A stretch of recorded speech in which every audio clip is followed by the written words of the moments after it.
আম এবং রেশমের জন্য জগৎ বিখ্যাত মালদা। এবারে মালদা জেলার মুকুটে আরও একটি নতুন পালক যুক্ত হলো। আগেই জিআই তকমা পেয়েছিল মালদার বেশ কয়েক প্রজাতির আম, এবার জিআই তকমা পেল মালদার রেশমও। আর তাতে আশায় বুক বেঁধেছেন মালদা জেলার ইংরেজবাজার, কালিয়াচক, চাঁচল সহ একাধিক ব্লকে এই রেশম চাষের সঙ্গে যুক্ত চাষিরা। রাজ্যের প্রায় 70% রেশম চাষ হয় মালদা জেলায়। মালদা জেলার অধিকাংশ অর্থনৈতিক অবস্থা নির্ভরশীল আম চাষ ও রেশম চাষের ওপর।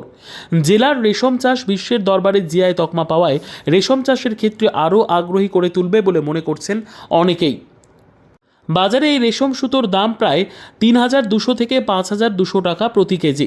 মালদহ জেলার অধিকাংশ এলাকায় রেশম চাষ লক্ষ্য করা যায়। রেশম চাষের জন্য কাঁচামাল অর্থাৎ তুঁত জমিতে চাষের পর গুটি তৈরি করা হয়, আর সেই গুটি থেকে ঘাই মেশিন দিয়ে তৈরি করা হয় রেশম সুতো।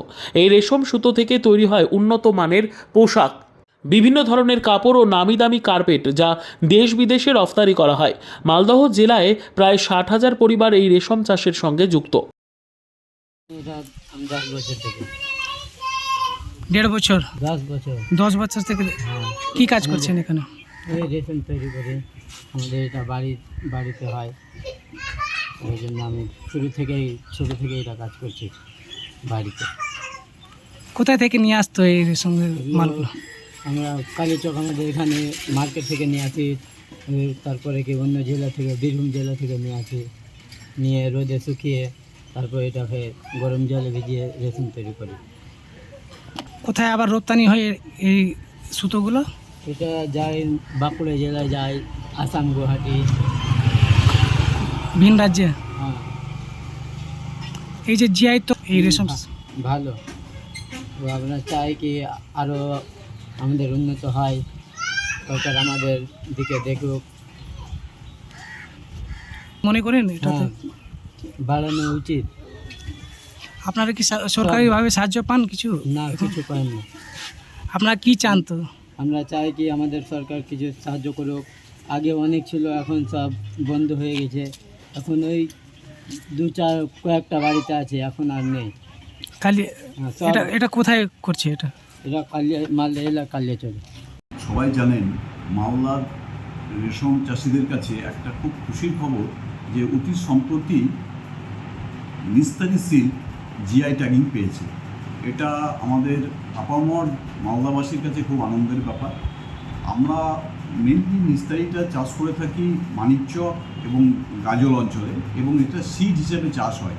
আমরা এই জিআই ট্যাগিং পাওয়ার পরে বিশ্বব্যাপী এর পরিচিতি বাড়ছে, এবং আগামী দিনে আমরা আরও সুদিনের আশা করছি, এবং আরও কিছু নতুন জায়গা যেমন কালিয়াচক 3 বা বৈষ্ণবনগর অথবা ওই আমার হবিপুর অঞ্চলে আরও চাষ বাড়ানো যায় কি না সেটা আমরা ভেবে দেখছি।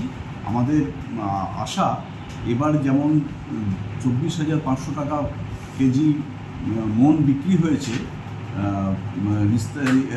F1 কোকুন, আমরা আশা করছি যে নিস্তারির সাপ্লাই যদি ঠিক থাকে আগামী দিনে রেশম শিল্পের বাজারে আরও বড় জায়গায় আমরা পৌঁছতে পারব। প্রায় কতগুলো আছেন এখানে রেশম চাষিরা আছেন রেশম চাষি এখানে প্রায় 60,000 পরিবার প্রত্যক্ষভাবে বা পরোক্ষভাবে রেশম চাষের সাথে যুক্ত। তারা যেমন পলু পালন করে, তারা রিলিং করেন, তারা ডিম তৈরি করেন ইত্যাদি বিভিন্ন সেক্টরে তারা নিয়োজিত আছে। কতগুলো এলাকা জুড়ে এই রেশম চাষ হচ্ছে? আমাদের এখানে প্রধানত কালিয়াচক 1, 2, কালিয়াচক 3, মানিকচক, চাঁচল 1, 2, হরিশ্চন্দ্রপুর 1, 2, গাজল, এই সমস্ত ব্লকগুলোতে রেশম চাষ হয়ে থাকে।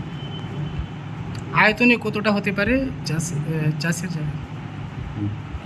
আমাদের প্রায় পশ্চিমবঙ্গের 70% চাষ এখানে হয়, এবং তার পরিমাণ প্রায় 22,000 একর এলাকা।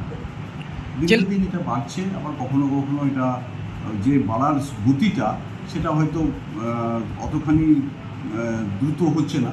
তবে এই জিআই ট্যাগিং পেয়েছে, এটা আমাদের ক্ষেত্রে একটা পজিটিভ রেজাল্ট দেবে আশা করছি। জেলার অর্থনীতির কি প্রভাব পড়বে এটা? দেখুন, মালদা জেলার অর্থনীতি মেনলি রেশম শিল্প এবং আমের উপর নির্ভর করে। তো যদি আমাদের এই জিআই ট্যাগিংয়ের পরে মানুষের মনে যদি উৎসাহটা বাড়ে বা ডিম্যান্ড যদি বাড়ে, তাহলে আশা করছি এটা একটা ভালো জায়গায় যাবে। মালদায় আম এবং রেশম এই দুটোই হচ্ছে অঙ্গাঙ্গিকভাবে যুক্ত এবং দুটোই মালদার অর্থনীতিতে প্রধান ভূমিকা রাখে। ব্যুরো রিপোর্ট, উত্তর বাংলা সংবাদ।